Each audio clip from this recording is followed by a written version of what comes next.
Hey guys, so it's been 1 year mahigit na po simula ng huli ko itong napaandar.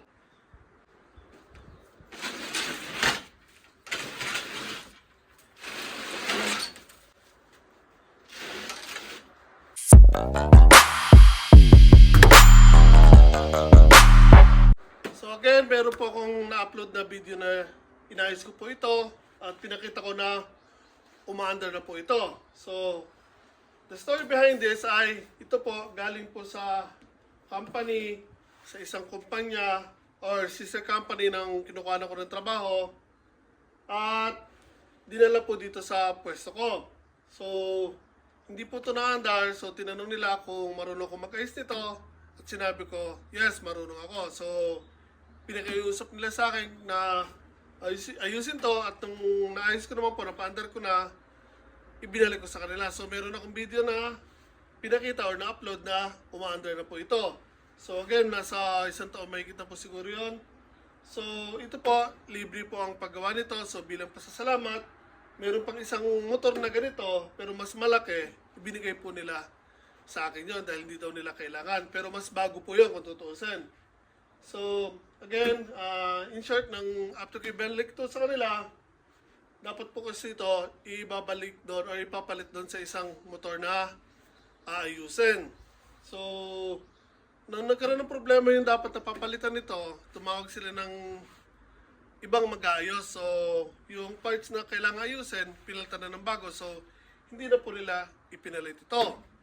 So, simula noon, nakatambak lang po ito sa bodega. Naglinis sila, lahat ng mga hindi kailangan, hindi ginagamit, itatapon.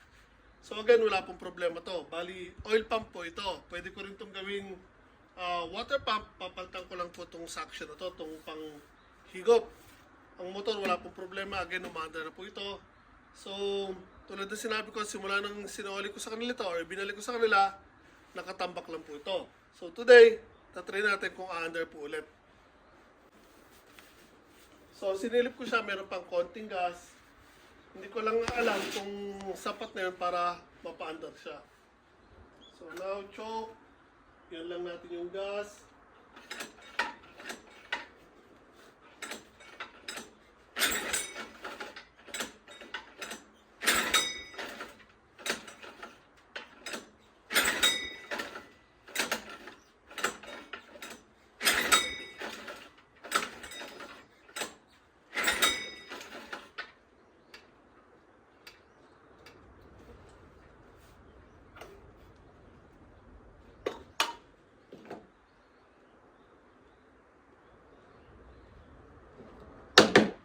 Yung filter niya, palitin na, mugmug na. Kailangan natin palitan ng bago to.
Nakalimutan ko ilagay sa onion switch.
po guys.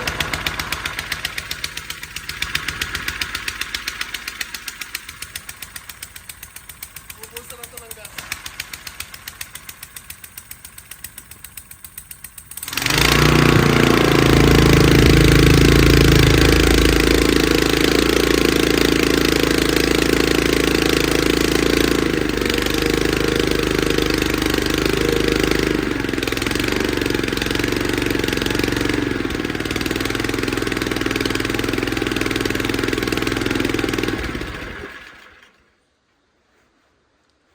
So, again, kahit isang taon mahigit na po, umaandar pa po siya guys. So, for now, itatabi muna natin. Then later on, hahanap ako ng mas malaking pump.